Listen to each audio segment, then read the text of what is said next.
everybody, welcome back to Area 52, the channel where I show you that just because you're an amputee doesn't mean your life is over. So I gotta be honest with you guys, I haven't really felt like filming too much lately, and quite honestly I haven't felt like doing much of anything. But today I decided to go ahead and get out in the garage and shoot a little video for you. And today what we'll be doing is unpackaging my new welder. As you saw in the last video, I had went to Harbor Freight and I'd picked up a new welder because the Hobart unit that I have only runs on 240 volt. And I needed something a little bit more stout to weld up the 1/4 inch that I'm using for the bumper project for Mouse Motel, which you'll see in later episodes.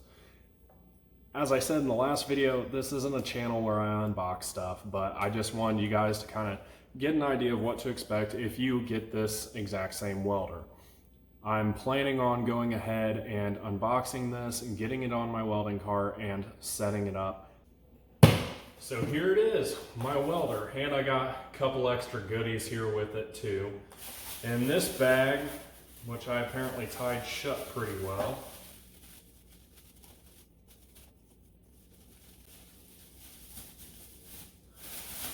there we go.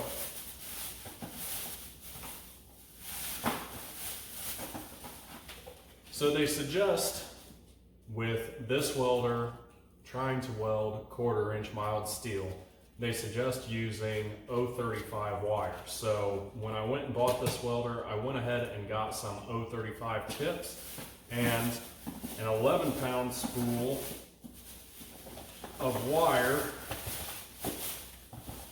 to go with it. There it is.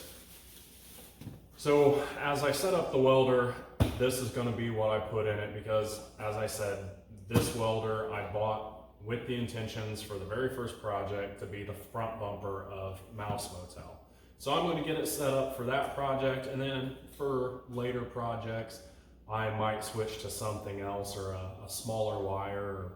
This is capable of doing TIG too, and I really want to come up with a project where I get to use the TIG. So stand by for all that stuff, but let's get this thing opened up and see what's inside. Is the knife sharper because it's snap-on?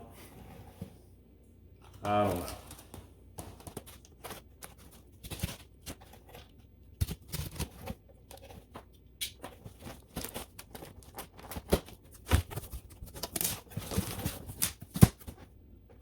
All right, so first thing out of the box, looks like we've got some flux core 030 wire. See? Looks like it's, whoops. Looks like it's a 1 pound, yeah, it's a 1 pound spool. So if you read the box, you'll see what's in it.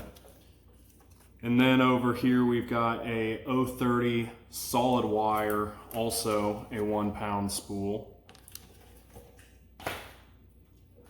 Of course you got your instructions. That'll probably come in handy. We'll see. All right, and up here, looks like we have some expendables. We've got a roller for the wire. You got some different tips there.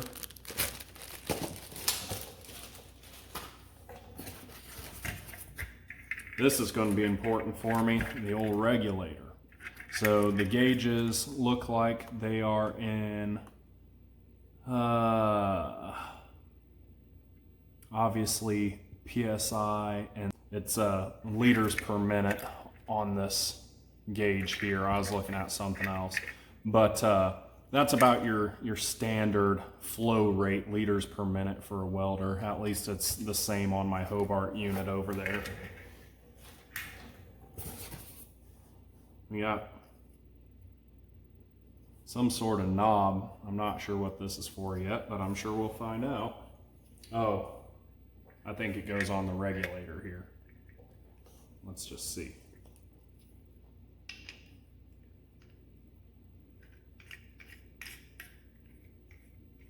Yep, that seems to be it.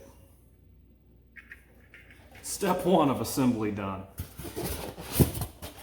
All right. There she is, all of her glory wrapped in cellophane. We've got an adapter wire here. It goes from your standard household 120 plug to your standard welder 3-prong plug, the N650R plug. That's what it is. I had to think about that. All right, well, let's see what else is in here.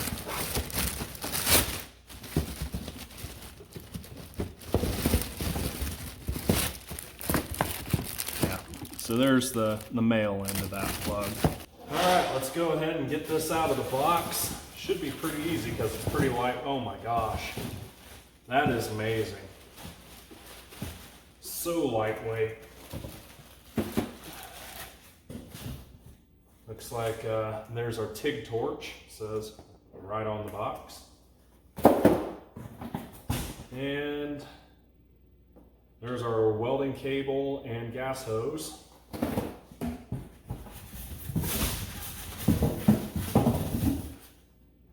All right, doesn't look like there's anything else in the box, so let's get that out of the way. Get all this pretty packaging off of here.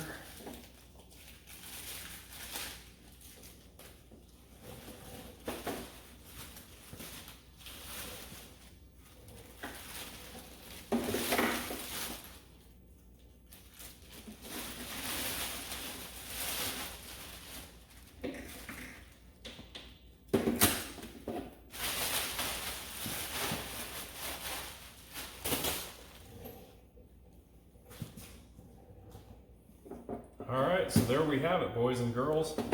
She is out of the box for her first time. Pretty excited about this. So I guess before I go any further, we'll go ahead and pull the Hobart unit off the welding cart. I'm probably going to get a second welding cart, one for this and one for the Hobart. I was thinking about going ahead and selling the Hobart, but I just can't part with it. That's the machine that I initially learned to weld with, and I don't want to get rid of it. If I were really hurting for money, I might consider it, but I mean, I'm not doing great, but not that bad yet.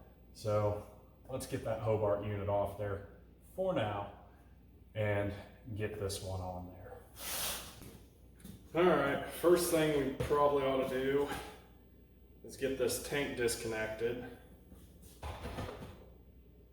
which is going to require a tool. Guess I'll just get a big adjustable wrench for that.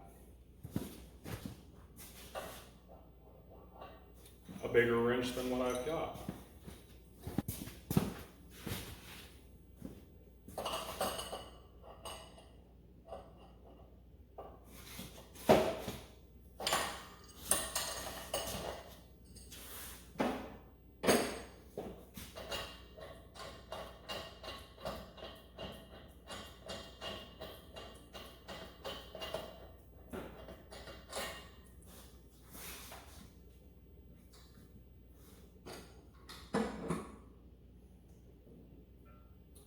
We're disconnected there. For right now, I think I'm just going to take this off of the cart, set it on the floor over beside where I always park this cart, and we'll throw the titanium 200 up here and get it all hooked up.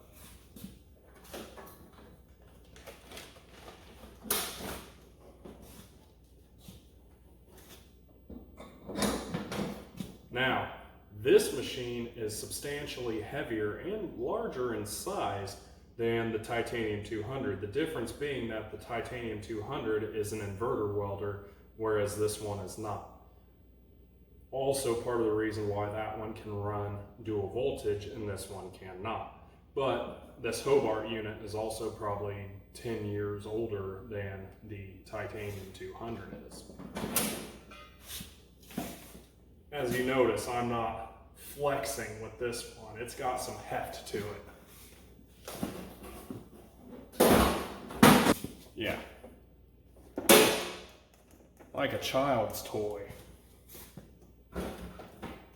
and it takes up a lot less space on the cart too, which is really nice. And I can actually swing the door open on this. That's pretty nice. The Hobart unit was so wide that I couldn't get the door open without lifting it up a little bit and then swinging the door open. And that can be a little bit of a challenge sometimes, especially if the old right arm's already tired. Looks like we got some more goodies in here, which are definitely going to be the useful ones for my up and coming projects.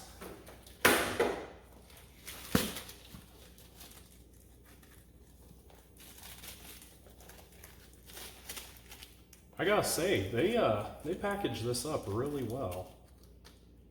Kind of impressed. Like they did not skimp on any of the packaging. Everything was well protected, as you can see. Bags and twist ties all over everything. But here is the Mig Torch. Pretty nice. It feels a little skinny in my hand, but I've got fairly big hands, and also I'm not wearing a welding glove, so that may actually be pretty nice when it actually comes time to weld.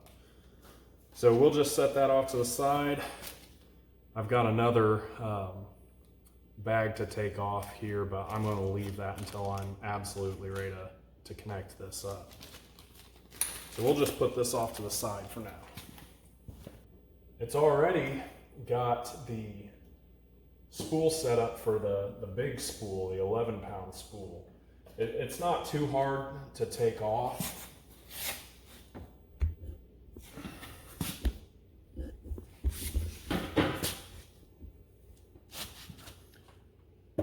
This is where your spool would ride, for those of you who haven't messed with this kind of stuff before. But it came set up. I was kind of surprised to see it for the 11-pound spool. The Hobart came with the adapter, which is this whole unit, to run the 11-pound spool, but I had to put that on myself.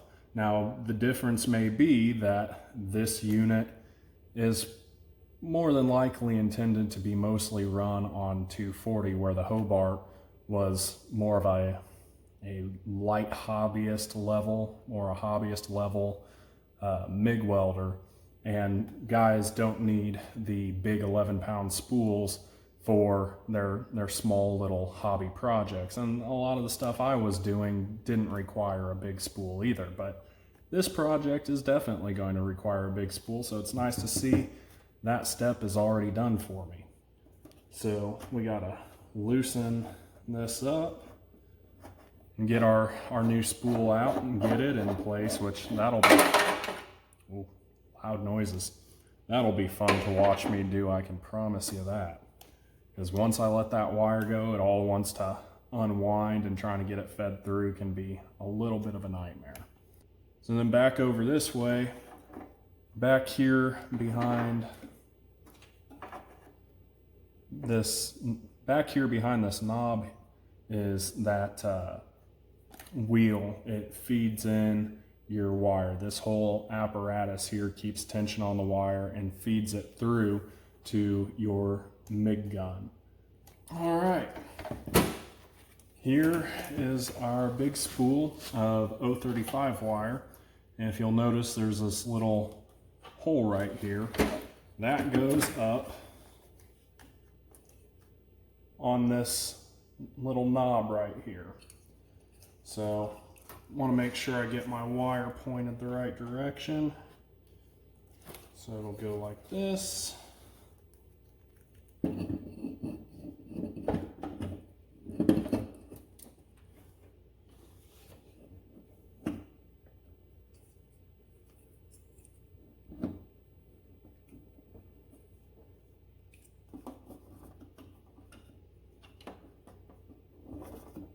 I got it lined up the first try. That's good to see. We'll stick this nut back on to hold everything in place.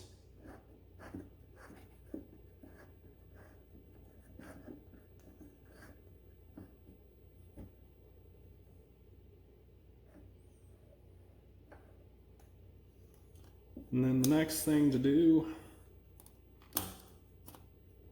is to get your wire out. Now this part of the process is the one that makes me cuss a lot, so pray for me.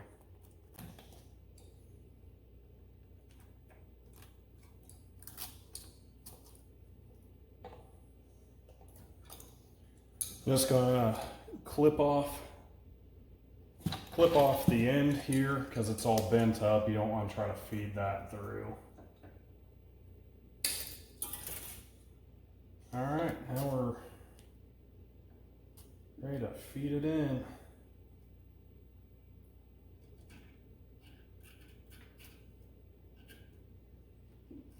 Something I might want to check though is I'll bet you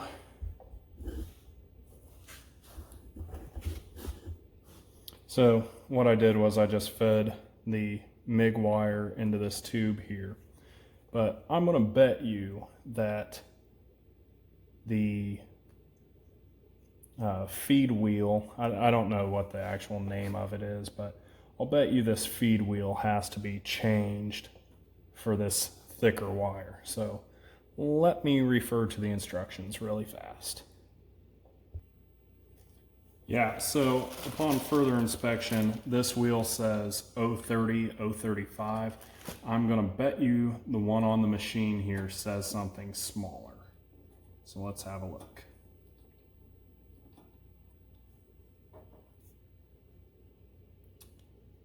It says 030. So I need to use the bigger wheel. So we'll just swap that out real quick. Again, they made it nice and easy. Just a little thumb screw comes out, swap your wheels over, and you're all set.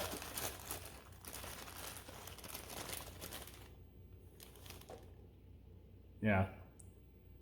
So this one says, let's see if that comes in focus. Oh, it's backward for you, but there. 030, 035. So then I gotta figure out which side is the 030 side. I really don't feel like pulling out my calipers. Okay, there it is. The power of reading. This side says 035, so that'll be the side that I put toward the wire. And it's got a nice little keyway on it. Nice and solid there, good solid piece. So just line that up with the keyway. Put the little thumb screw back on, and she's ready to rip.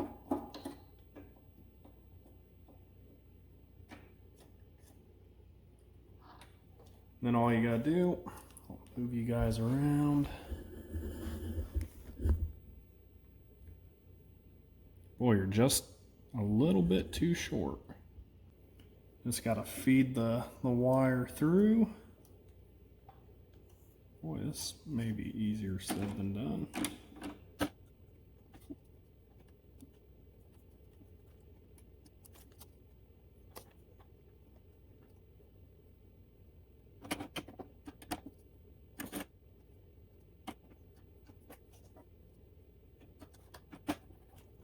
All right, it's as simple as that. So then when we turn the machine on for the first time, what we'll be able to do is go ahead and trigger the Mig Torch and be able to start to feed the wire through all the way up to the torch. One thing I just noticed is up here, there's this little switch, and if you're running a spool gun, you flip the switch up, and if you're running MIG or flux core, you flip the switch down. That's one thing that I've noticed about this machine, and honestly I kind of like it, is instead of having a computer controlled system which automatically detects everything, you have a series of switches. I don't think you could really screw anything up by having a switch flipped that you shouldn't, but they're pretty self-explanatory. Obviously, I'm not running a spool gun. I'm wanting to run MIG and set this up for MIG. So it's really easy to do. You just get in here, flip the switch, you're ready to go, and then go on the front panel and adjust your settings accordingly. Which there's some switches up there too that you have to be mindful of, but unless you're switching processes every day, it's not going to be an issue for you. You just got to remember to do it when you switch processes. I like that because switches are easily replaceable. Computers are typically costly and more time consuming to replace. It's not something you could just do yourself. So I really like that about this one. I couldn't see spending an extra $300 before tax, actually over $300 before tax, since I got this on sale, for a computer that does settings that I know how to do. It's great. I like it. It makes the setup a lot faster and a lot easier, but for me personally, I didn't need it and I didn't want to come off the extra money for it. So this is what I've got, and so far I'm really liking it. Good job, Harbor Freight. All right, so the next thing I'll do is I'll go ahead and get this regulator put in place. Again, that's nice and easy. You just thread this fitting in. One thing, you should do it when you get a new tank, but I like to do it also when I swap out my regulators for whatever reason. I mean, you're not going to be doing this all the time, but crack the tank, blow out any contaminants that might have gotten in here from the time that I took the Hobart unit off and putting this unit on. So easy as that.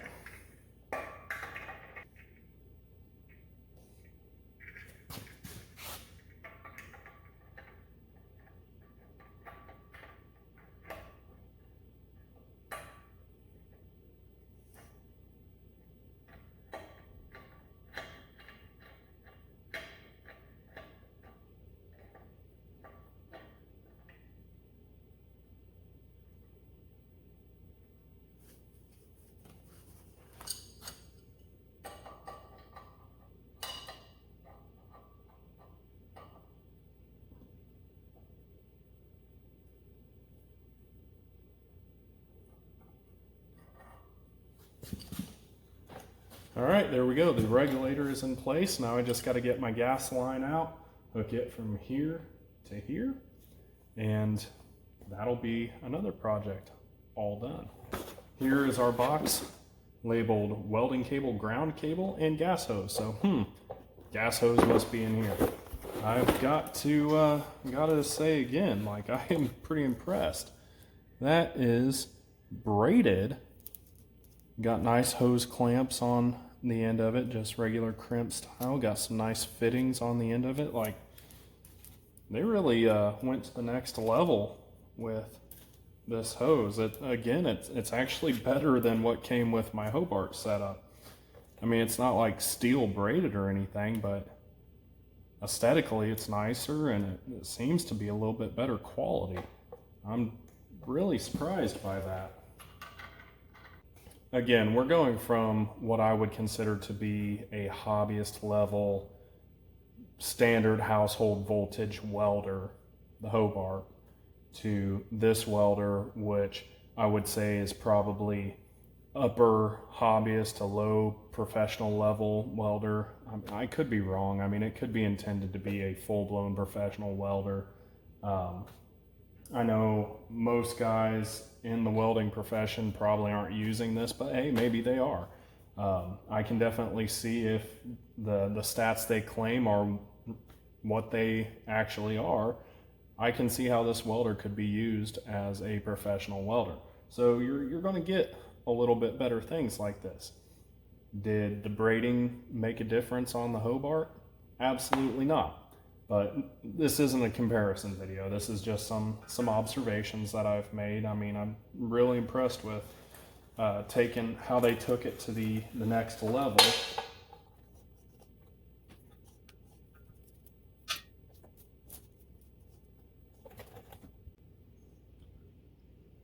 So I went ahead and hooked up the regulator, got it on there, just threads in up at the bottle with a brass fitting.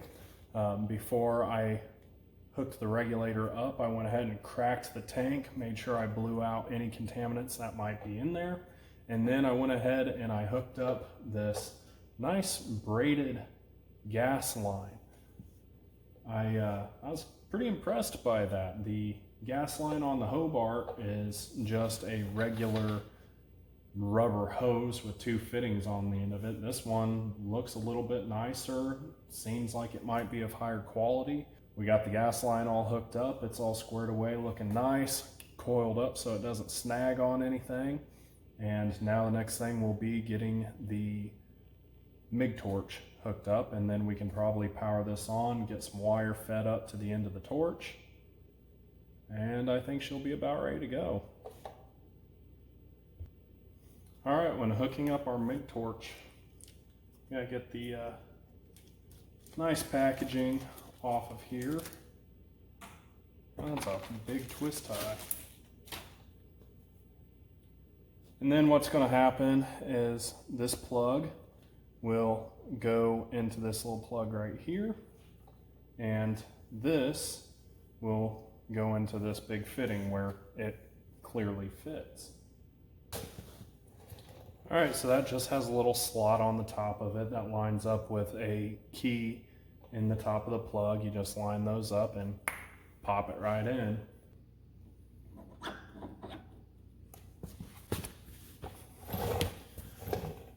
So you don't need an Allen wrench, just this little wing nut bolt combo holds the Mig Torch in place.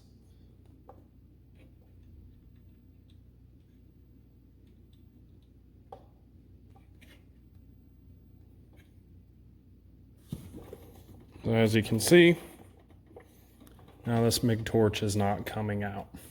Okay, now with the Mig Torch hooked up, the gas hooked up, I'm ready to go ahead. I will pull down the extension cord, hook it up to 120, and get this thing turned on, get some wire fed through it, and then I think I'm good to go. I need to check and make sure that there's a tip in the Mig Torch, of course, before I start welding, but usually when I'm initially feeding the wire through, I don't have that tip on. I feed that over the end of the wire and then thread it in place. All right, so I used the included adapter to go from the 3-prong 240 welder style plug to the regular 110 household style plug, and I plugged it into just one of the regular old outlets in the garage. As you can hear behind me, we've got the machine running. Turn this way. You can see we got lights now. I had to flip a switch on the back for the 120 volt setting in order for it to run, otherwise it'll just kick on and shut back off because it realizes it doesn't have the right voltage that it is expecting. So again, a situation where you have to be mindful of what switches are flipped and which switches are not. The power switch is in the back, and I really don't like that. The Hobart welder had the power switch in the front of the unit, and that's the unit that's typically facing you when you're working on a project. So I would say that's so far the only thing that I'm not liking so far, but it's really not that big of a deal, and it kind of protects your machine from somebody walking by and bumping it and accidentally shutting it off while you're in the middle of a pass. So I think we're ready to go and start feeding some wire.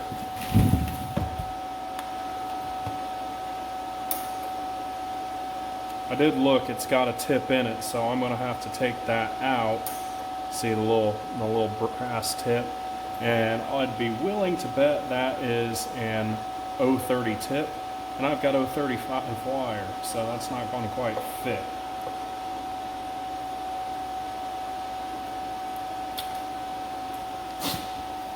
So this little shield just pulls off, and then you get that tip out of there, which it's actually tightened down, so I'll have to get a pair of pliers or something and get that out of there. Or actually, oh, that's nice. These tips do have little flat spots on the end of them, so you can just use an adjustable wrench or something to get them out. Nice and easy, it's out. Alright, so I went ahead, I turned up the wire feed setting, and we'll just pull the trigger until we get some wire coming out of the end of it. It'll take a second. Still on the trigger.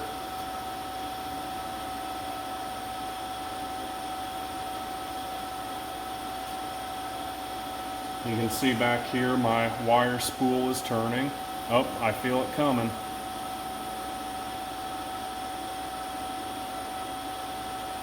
Maybe. There it is. Time to put my 035 tip on.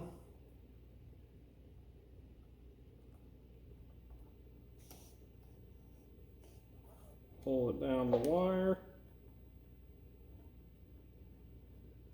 Thread it in place.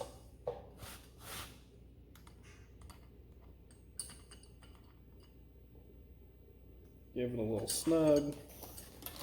It's ready to go. Slide this tip back in place.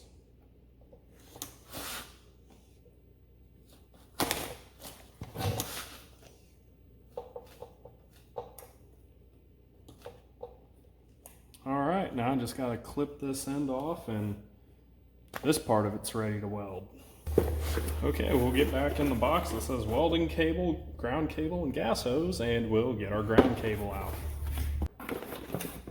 Our stick holder is in this box too. That's the welding cable that it's talking about. Okay. There you go. There is our ground cable. Okay, so the last thing to do is going to be to hook up our ground cable and our feed cable. So this will have to go, you have a positive side and a negative side here. This cable coming out of here will go to the positive side. It just pushes in and twists in place. And then our ground cable will go to the negative side.